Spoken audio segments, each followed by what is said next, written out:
বিমানের জানালার গোল ডিজাইন কেন তা জেনে তো সবাই অবাক হয়েছিলেন, কিন্তু প্রতিদিন রাস্তার ওপর দিয়ে হাঁটার সময় কি একবারও ভেবেছেন এই ম্যানহোলের ঢাকনাগুলো সব সময় গোল কেন? 4 কোণা বা 3 কোণা হলে কি এমন ক্ষতি হতো?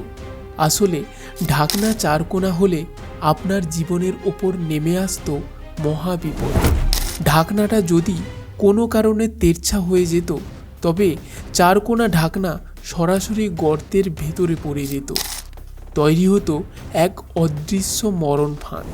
কিন্তু গোল ঢাকনার ব্যাস সব দিকে সমান। একে আপনি যেভাবে খুশি ঘোরান, এটি কখনোই নিজের গর্তে নিচে পড়ে যাবে না। আপনার অজান্তেই কি তবে এই গোল ডিজাইনটি আপনার প্রাণ বাঁচাচ্ছে? আপনার শহরের ম্যানহোলের ঢাকনা কি সত্যি গোল? কমেন্টে হ্যাঁ লিখে জানান।